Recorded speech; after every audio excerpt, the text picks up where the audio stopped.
Welcome to the FYI on Youth Ministry, a youth ministry podcast from the Fuller Youth Institute. The season is based on our latest resource, the FYI report on youth leader burnout and well-being. And this episode is about how we can prevent youth ministry burnout with support from our community. We are your hosts. I am Roslyn Hernández. I'm project manager and podcast producer at FYI. And I'm LaTasha Nesbitt, and I get to serve as the research director here at FYI. So excited to be with you guys today. So LaTasha, in the research, we found that the kinds of practices that support ministry longevity fall kind of into two general areas. The more like social support types of practices and the more personal type practices. And if we think about something like work-life balance in youth ministry spaces, we found that these practices of social support happen in both areas, both in the ministry space and in the life outside of ministry part of that balance. So I want to get us started with talking a little bit about what are the most common ministry burnout factors. So let's start with that and then head on over to like more practical stuff. Yeah, Roslyn, you're right. We're talking about ministry burnout factors. We have the top 3 that we focused on for our research report here. 3 highest reason was just work overload. It was just too much to do.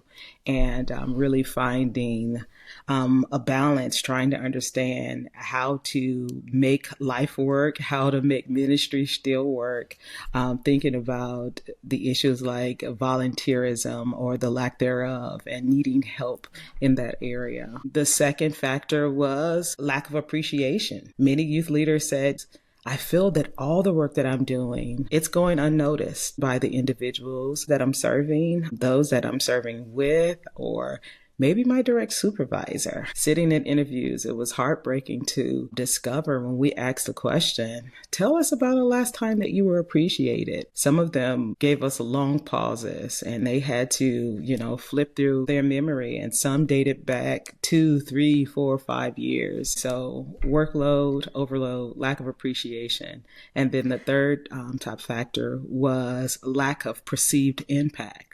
Is the work that I'm doing making a difference? I'm coming here day in and day out. I'm giving, I'm planning curriculum, I'm planning events, I'm mentoring kids, I'm doing all the things, but is it making a difference? So those wonderings about possibly not making a difference or the perceptions that I'm not making a difference, it was huge for youth leaders. As you mentioned that youth leaders don't really get appreciation or recognition. I remember an interview where someone said, on like Pastor's Day, the pastors get all this appreciation, all this recognition, and people forget that youth leaders or youth pastors are also pastors. Youth leaders that I talked to had a box of thank you notes that they keep, that they go back to whenever they are feeling like they need to hear or remember the appreciation.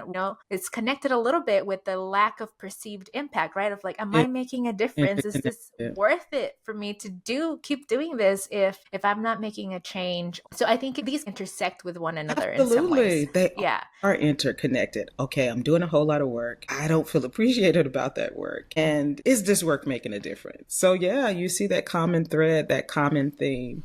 But as you were talking, Roz, I immediately thought about serving as a youth coordinator or site director in an after-school program. I worked with middle school students and they were intense. They were intense.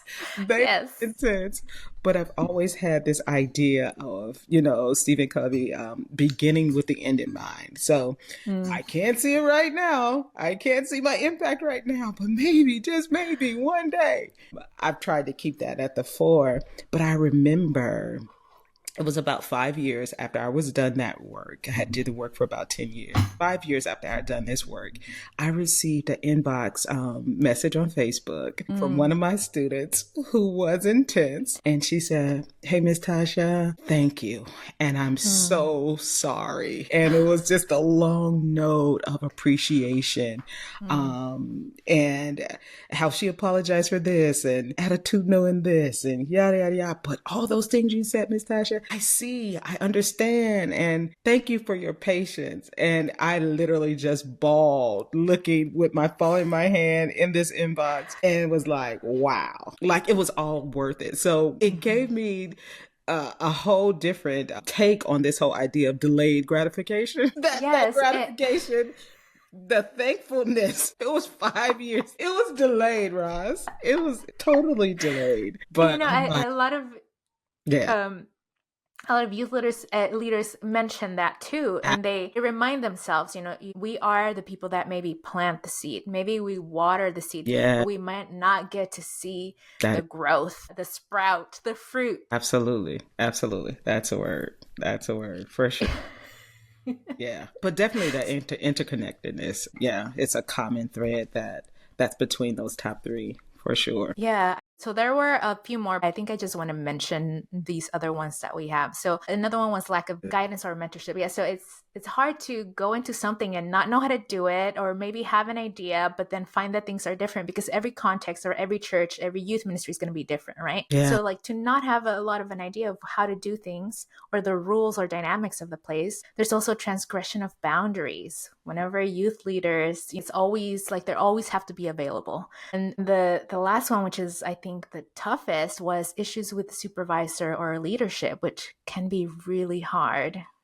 Yeah, I'm thinking about, we talked about the interconnectedness looking at the first three, but the last three that you named, I see an interconnectedness with the lack of mentorship, but then also the issues with supervisors. So in a few interviews, I have youth leaders say, you know what? I have a hands-on pastor or supervisor. He's really hands-on, and he was the quintessential youth leader 20 years ago or 30 years ago. And he wants to mentor me, but he wants me to implement things like he did. You know what I mean? So it's like a over mentorship,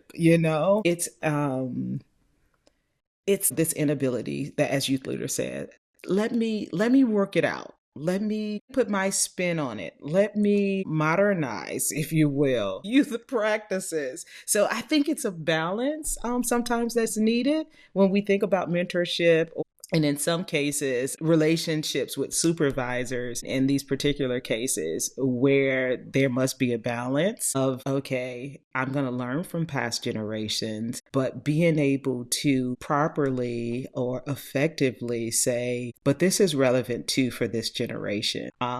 So how can we balance, and how can the two ideas and concepts work, or practices work in tandem? So I thought about that as you were laying out those last three, and how it can be an intersection with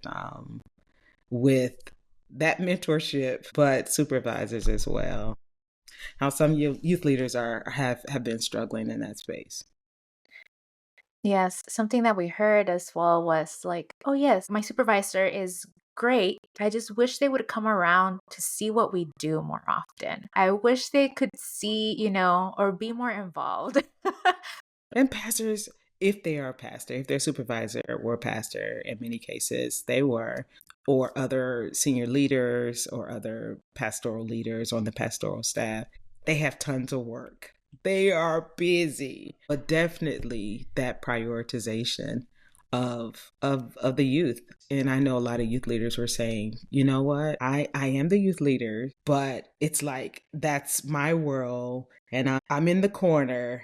I handle all things, but that presence of leaders or pastors, maybe once or twice more than what's happening already, can definitely make the difference for sure. Yeah. So those are all kind of factors that influence burnout inside of the ministry sphere or environment. We also heard about factors, because burnout happens as wellness holistically. There are factors that happen outside of work that also contribute to the burnout that we feel connected to our ministry. So some of the factors were relationship stressors. There are individuals that are married or that have a significant other or even extended family might bring stressors.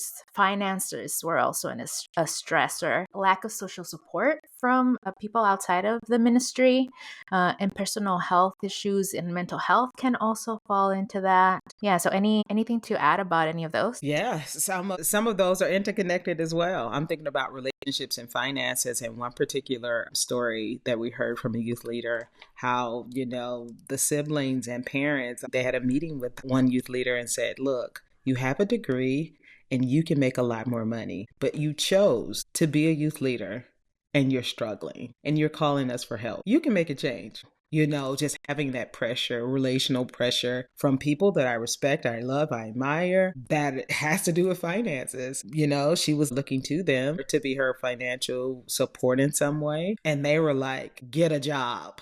That's intense. That's intense. But I know this young lady, she said, you know what? I am convinced that this is the call that God has on my life. I'm going to struggle. And I know that's hard for family to witness, but it is a thing. It's real. So yeah, that was one that was top of mind as you went over that list. Yeah, maybe for like the younger leaders, it seems that being bivocational might be a lot more normal or usual. And when you are bivocational, you're probably not full-time anywhere. So you're not getting benefits. You are trying to make ends meet out of two jobs. You don't know if you're getting 40 hours in total every week. You have to make ends meet every month or every week whenever it is necessary. And it can be a lot. Absolutely.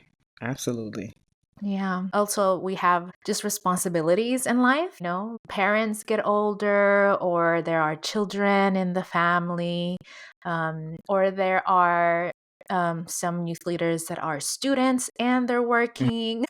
And so there is so much that is a factor here. The last one we have is lack of rest, and that could be physical rest or spiritual rest. And, because they're so busy.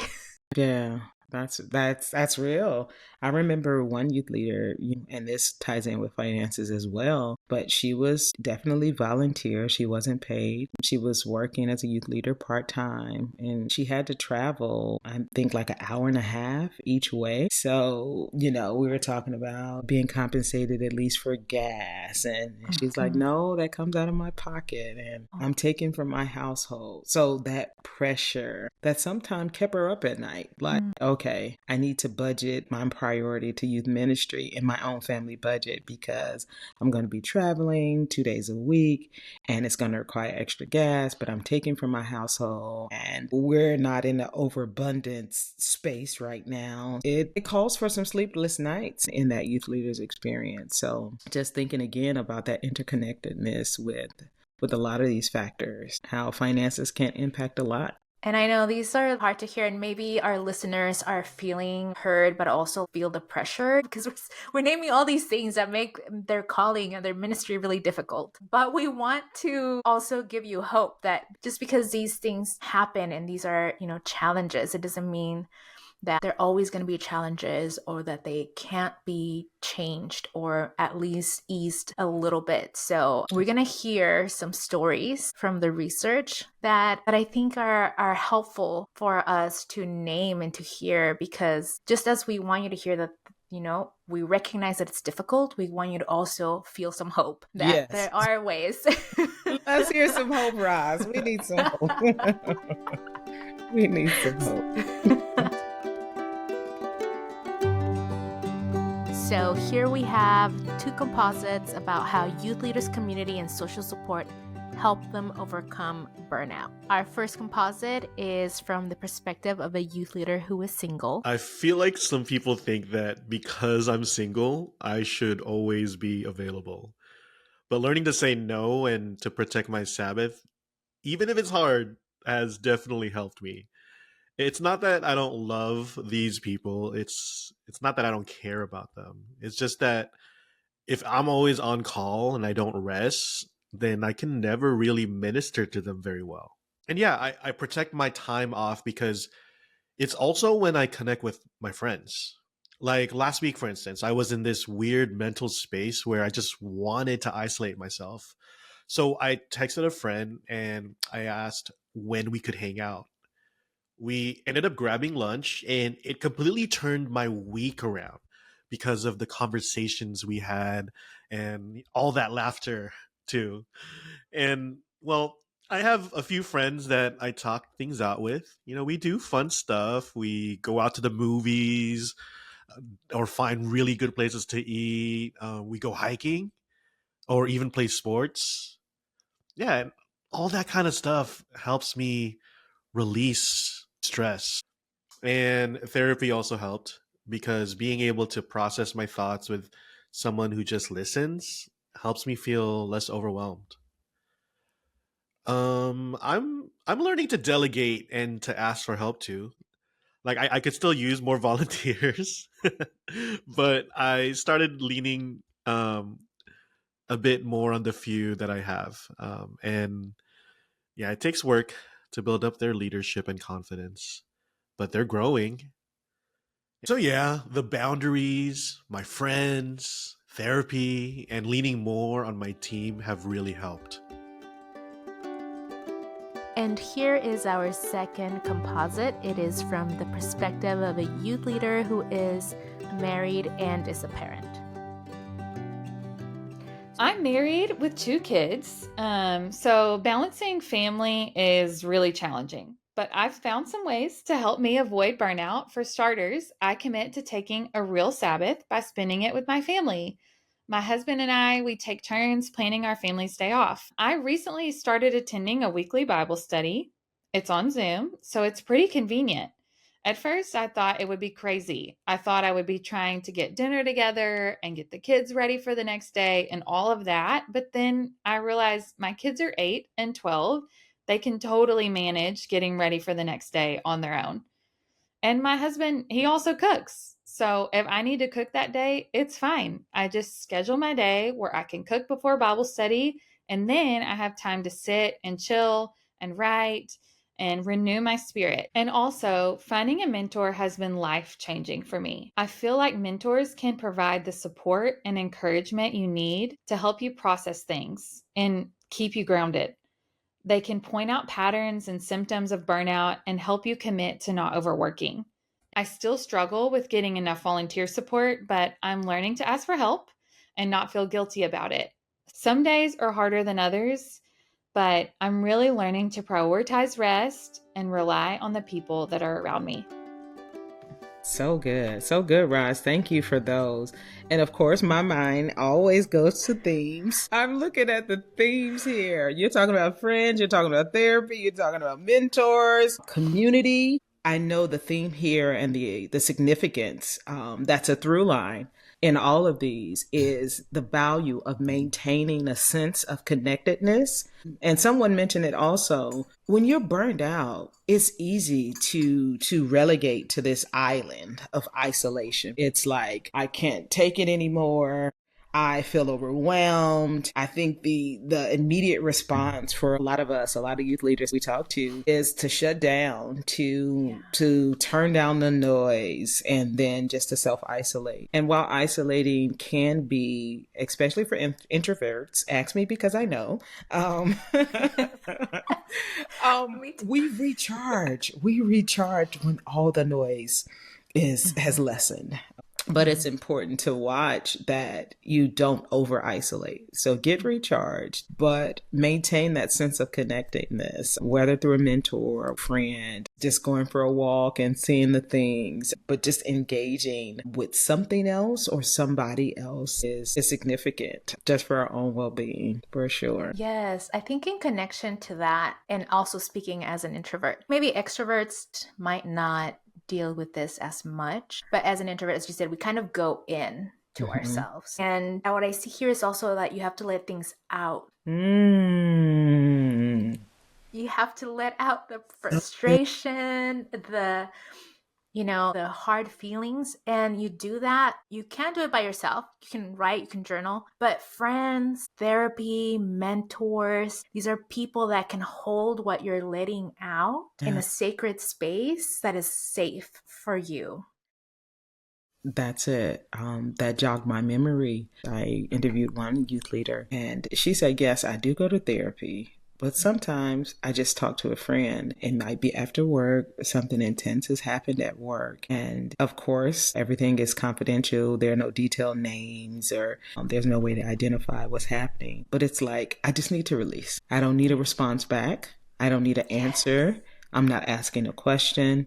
I just need a moment to release. And I'm like, that's so good. And she's like, I'm always better. If I call friends, and she was able to do that, whether over the phone or in person, it almost always made things better. Nothing changed. The situation was still the same, but it was off of her. It was out of her. It was released. And she was able to take a deep breath with it. So that's a significant point. Incredible revelation there, Roz. Thank you. Yeah. And it even touches our physical health, because whenever we hold things in, the stress or the emotions, they become tension in our bodies and can lead to other illnesses or other things. But yes, so we went through our archives and looked at other episodes that we've had where we've talked about ministry resilience and burnout. And we found from season 4, episode 1, it was a season about resilience, a quote from Kristel Acevedo, who was our guest. And she said something about rest. There are different types of rest because we get tired in different types of ways. We can be physically tired, we can be emotionally tired, we can be spiritually tired, we can be mentally tired. So if we're not resting for those specific areas, then we're not going to be recharged, right? So if I'm physically tired and I'm resting by reading a book, that's not going to fix it. I need to take a nap. You know what I mean? Or if I'm emotionally tired and I take a nap, I mean, maybe I'll feel a little better, but I'm still going to be emotionally tired. I need to go to a therapist or something. You know what I mean? I need to do something that's going to fix the specific type of tired that I'm feeling. I think there's a lot of self-knowledge that we need to have. So we gotta know our strengths. We gotta know what makes us, tired, what energizes us. I just love that self-knowledge. I don't know if this is the introversion, if this is also Enneagram 5, a spiritual director, but I love being self-knowledgeable, and I think it's so helpful for us. Knowing what type of things makes us tired, what kind of things recharge us is very important. Some people might think that introverts don't like hanging out with people, that everyone makes us tired, but that's not true. We actually have some people I actually have some people that make me feel recharged when I spend time with them, especially when people are more prone or very good listeners and I get to just talk like we mentioned, right? So maybe we need to look for the people that help us feel recharged and also know what are the areas that we need to be energized in.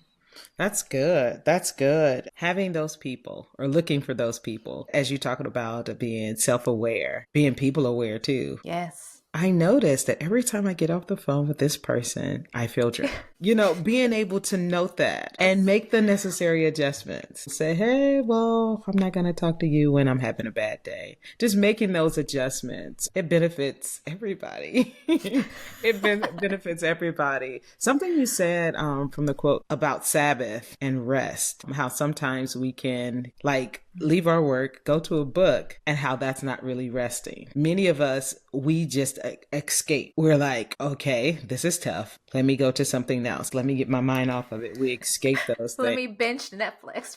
That's it. And it's okay to do, but make sure you get that rest in there, because you'll come back. You'll have a few laughs because you watched the latest episode of your favorite show, the latest 10 episodes of your favorite show.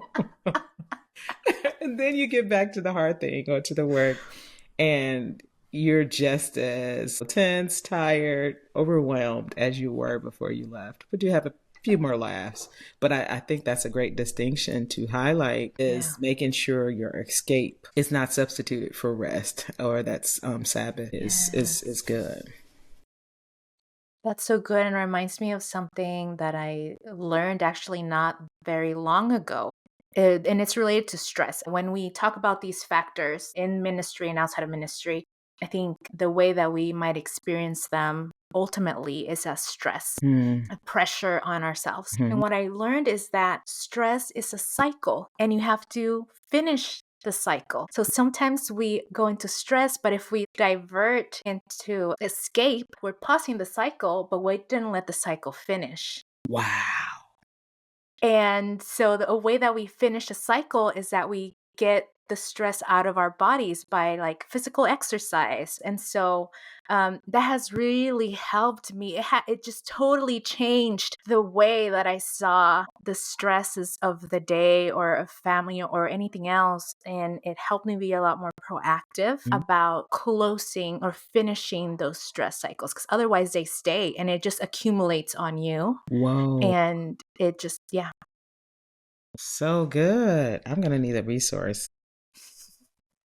It's called Burnout, The Secret to Unlocking the Stress Cycle by Amelia Nagoski. Yeah, so you can find ways to finish the cycle on your own, but as we heard, sometimes friends are the ones that get us out of our rut. They're like, let's go for a jog or let's go hiking. It always helps to have other people, at least for me, to like commit to doing things that are good for me or that are getting me out of a funk where I don't want to go outside or I don't want to do some things. Friends, family, other people always help with that.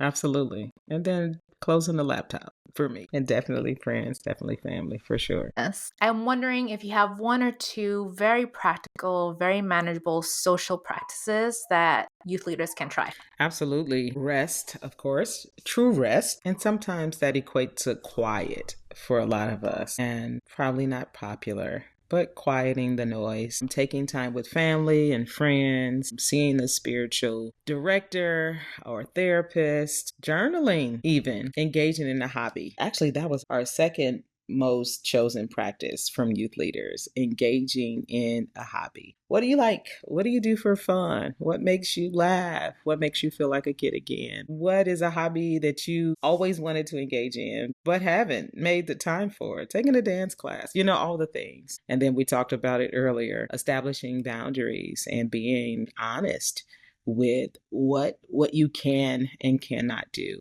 And not having a disclaimer afterwards. It is a complete sentence. Can you do this?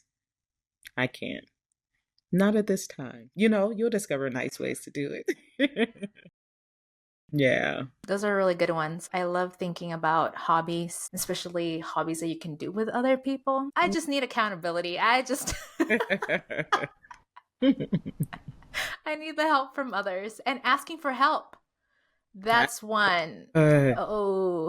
It's hard. But yes, I think as we mentioned, looking for the people that give us energy and looking for the people that we know that we can ask for help. Yeah. That's good. That's good. My top two. That's good. My top one is walking away, whether it's walking away from the computer project, walking away in just 5 minutes. So not severing the commitment, just taking a breather. And that's helped me just to recollect and focus on something else for a little bit. It might be a bit of escapism, but just taking a break, even if it's brief. And that might need to happen a couple times a day to get through if it's a hard thing that, a hard project or something that you're doing, walking away. Yeah. Very good. Well, we're about to walk away from this episode.